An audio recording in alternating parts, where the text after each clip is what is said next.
Halo, kembali lagi bersama saya Lakvito Channel.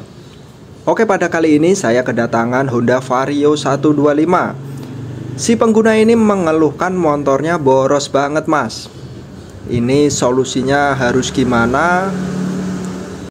Langsung saja kita akan cek. Soalnya ini pengguna motor mengeluhkan bensinnya cepet banget habis. Oke, kilometer 33.604 km. Apa saja yang perlu Anda cek? Langsung saja kita cek untuk bagian pompa bensinnya. Yang pertama, ketika Anda mengalami kasus bahan bakar sepeda motor Anda itu boros banget, Anda harus cek tekanan pompanya. Ketika tekanan pompa fuel pump normal seperti ini 40, Anda langsung lakukan pengecekan bagian ini throttle bodinya dengan membuka baut setelan RPM-nya. Untuk baut setelan RPM ini sudah kotor banget, otomatis bagian throttle body pastinya akan kotor banget. Ini nanti akan kita bongkar, kita cek dan kita lihat sama-sama seperti apa. Langsung saja kita bongkar, langsung kita cek nanti ini bagian dalamnya seperti apa. Untuk injektor ini Anda bisa lihat sendiri sudah kotor banget. Mungkin dari pertama beli belum pernah dibongkar untuk injektornya. Ini nanti kita bersihin untuk injektor. Ini untuk bagian lubang in. Oke, ini untuk ruang bakarnya kotor banget teman-teman. Ini nanti kita bersihin. Bersihnya kayak gimana nanti saya kasih tahu caranya. Untuk manifolnya ini sudah kotor banget, ini udah hitam sekali teman-teman. Jadi saya saranin buat teman-teman pengguna Honda Vario 125, kalau Anda sudah melakukan pembersihan ini, dibersihin semuanya. Nah, ini untuk filter udara, dia sudah kotor banget, nanti kita bersihin. Untuk bagian CVT kita coba cek seperti apa kondisinya. Kita lepas bautnya satu-satu teman-teman.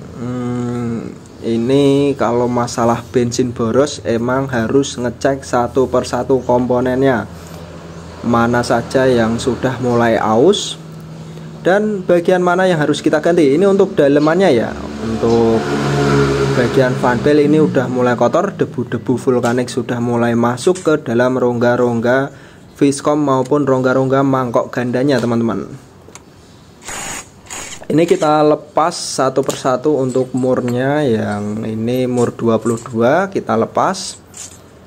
Oke, pelepasannya cukup gampang, pakai impact gampang, nggak usah pakai tracker. Kalau nggak punya impact ya harus pakai tracker teman-teman. Kalau di battle nanti asnya yang rusak, bisa oleng guys. Untuk bagian roller ini teman-teman bisa lihat sendiri, rumah roller sudah kotor banget ini. Ini mengakibatkan apa? Nanti roller cepat rusak dan mengakibatkan pislet juga cepat aus, rumah roller juga aus. Nanti kita bersihin untuk bagian CVT. Ini untuk pengetopan bagian ruang bakar. Jadi ini untuk teman-teman kalau ingin membersihkan ruang bakarnya tadi ini harus posisi lurus. Nah, ini otomatis klep dia akan nutup dan kita bisa lakukan pembersihan ruang bakarnya ini. Kita bersihin pakai carbo cleaner bisa, bensin bisa, tapi saya lebih sukanya pakai carbo cleaner seperti ini, disemprot. Ya, pokoknya disemprot sampai muncrat seperti ini teman-teman. Setelah itu nanti kita gosok-gosok pakai sikat dan bisa dicampur bensin teman-teman. Tapi itu saya saranin untuk teman-teman melakukan pembersihan seperti ini Anda harus melakukan pengetopan. Jadi klep harus tertutup rapat, enggak ngebuka. Kalau ngebuka nanti cairannya dia akan masuk ke shaker dan mengakibatkan motor Anda susah di starter teman-teman. Nah, ini saya sarani harus ditopkan dulu. Untuk klepnya harus tertutup, klep innya. Ini untuk ruang bakarnya kotor banget. Ini kita bersihin seperti ini supaya untuk pembakaran bahan bakarnya nanti maksimal dan tidak menghabiskan banyak bensin di dalam ruang bakarnya teman-teman. Ini juga salah satu cara alternatif agar motor Anda kembali prima dan kembali irit lagi teman-teman. Kita tambahkan air, maaf teman-teman, bukan air tapi bensin ini teman-teman. Sorry, ini karena belum minum jadi kelihatan botol minum itu seperti air. Ini bensin, saya masukin seperti ini.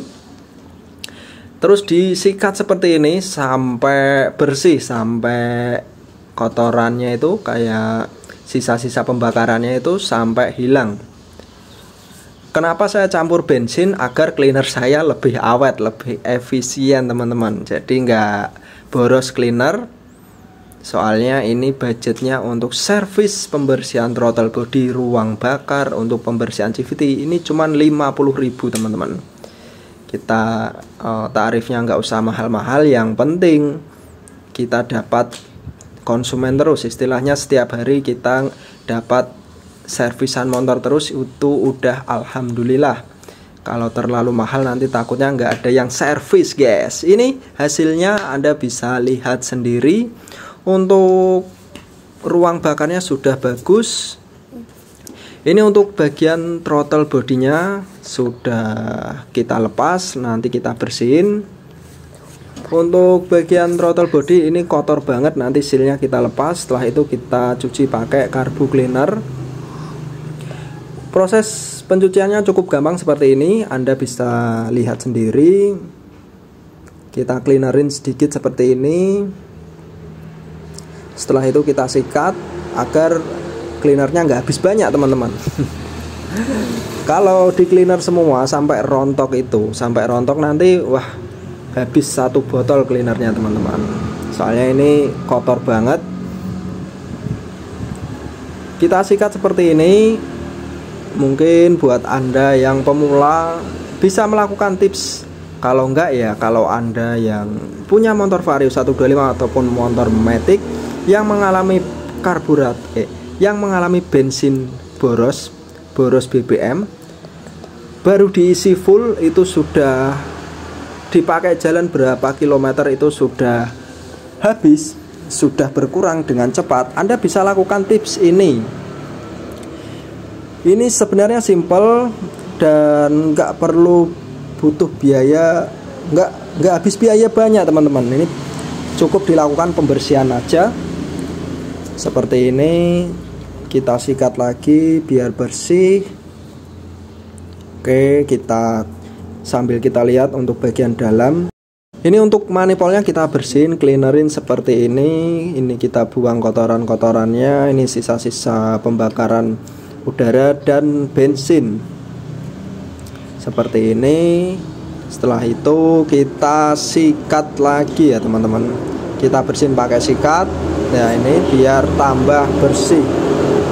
Saya bikin durasinya agak panjang biar teman-teman paham, biar teman-teman nggak keliru, biar teman-teman nggak salah salah paham. Soalnya kemarin saya sudah bikin tutorial cara mengatasi boros BBM itu dengan mengganti busi dan filter udara. Tapi masih banyak yang komplain katanya masih boros mas, masih boros lah. Sebenarnya untuk teman-teman ketika melakukan penggantian filter dan busi itu harus komponen di dalamnya seperti ini. Jadi throttle body ini sama ruang bakar itu harus bersih, tidak ada kotoran-kotoran seperti ini. Ini untuk injektornya langsung kita bersihin teman-teman. Untuk pelepasannya sangat gampang, pakai Dremel dicutik seperti ini. Terus habis itu ditarik. Nah udah nanti dia keluar.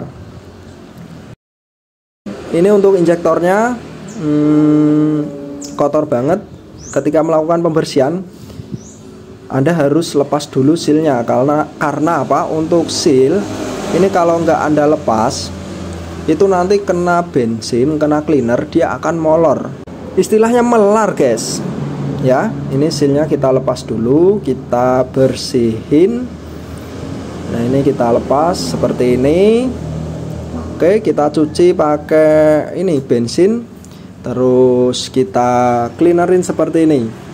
Sebenarnya untuk pembersihan injektor dia pakai infus injektor bisa, juga pakai kayak panci ultrasonik bisa, cuman kita nggak punya alatnya. Dan saya bersihnya cukup seperti ini. disemprot, terus habis itu saya ketokkan seperti ini pelan-pelan biar kotoran yang ada di filter injektor bisa keluar.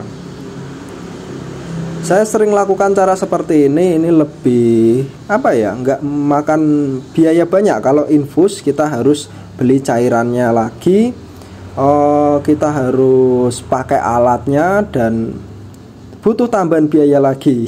Sedangkan kita bengkel umum kecil, jadi modalnya juga sedikit. Kita usahakan lebih efisien dan lebih hemat, dan konsumen pun juga puas ketika servis di tempat kita dan melakukan pembersihan maupun melakukan servis berkala di tempat kita, di bengkel kita, guys.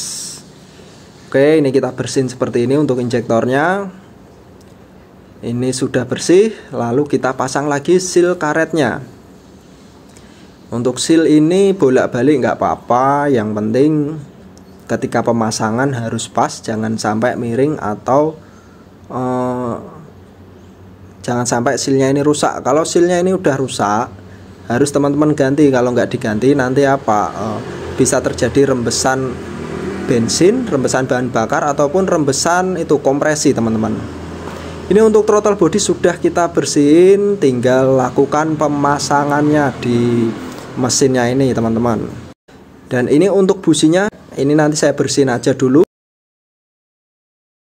Sebenarnya ini kalau di bengkel resmi ini sudah saya anjurin untuk melakukan penggantian, cuman ya kalau di rumah sih kalau masih bisa dipakai saya suruh pakai, teman-teman. Ini untuk bagian CVT-nya sudah kita bersihin dan sudah bersih semua. Untuk blok mesin, kampas kopling sudah bersih. Untuk tutup blok CVT-nya udah bersih, filter udara ini juga sudah kita bersihin. Lanjut kita akan pasang, ini sudah bersih semua, langsung kita pasang filter udara punya Egren ini, teman-teman. Jadi tujuannya pemasangan filter itu agar ini filter udara punya Supra 100 Grand sama ini kita pasang di sini seperti ini. Ini tujuannya, jadi tujuannya itu agar untuk menyaring udara kotor atau debu-debu dari luar yang masuk ke dalam blok CVT itu biar enggak cepat kotor untuk kampas gandanya, teman-teman. Jadi mencegah ndredeg. Oke, setelah itu kita lem pakai lem Alteco seperti ini.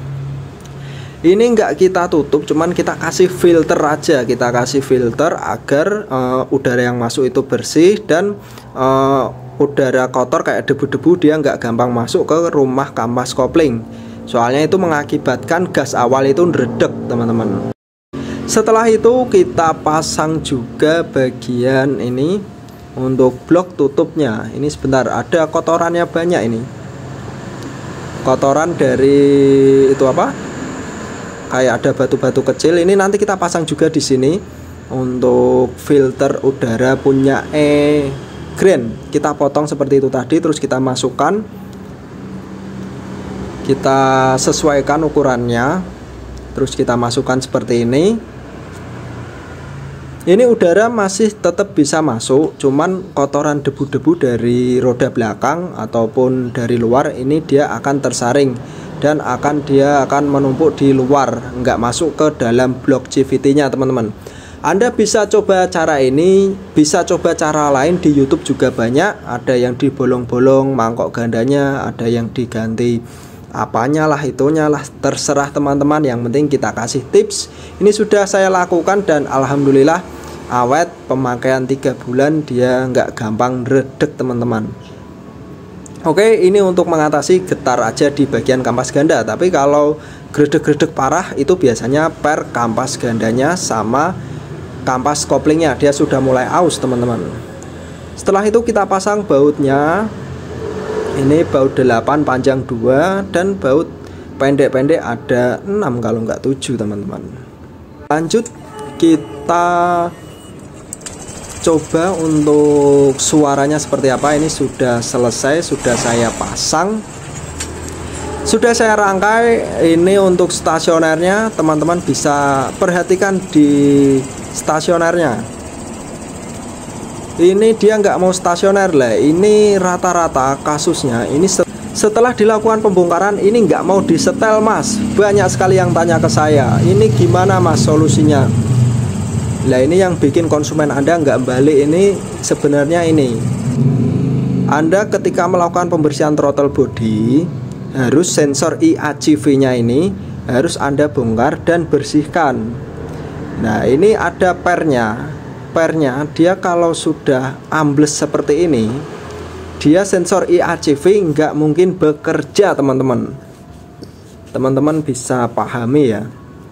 Ini ketika Anda melakukan servis pembersihan throttle body, harus sensor IACV teman-teman lepas semuanya. Sensor TP monggo dilepas, sensor yang penting sensor IACV. Kalau TP nya jarang bermasalah.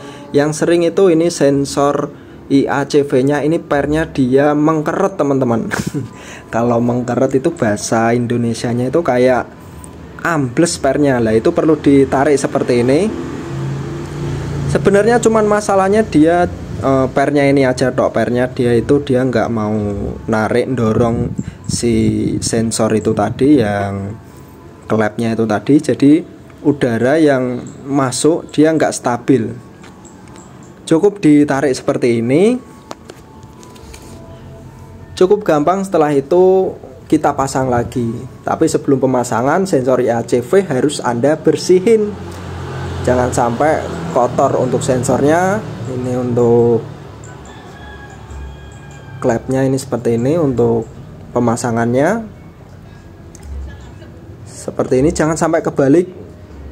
Nah seperti ini untuk pemasangannya. Kalau kebalik dia nanti nggak bisa bekerja untuk sensornya. Sealnya jangan lupa dipasang dan dicek, jangan sampai lecet. Kalau lecet nanti juga mengakibatkan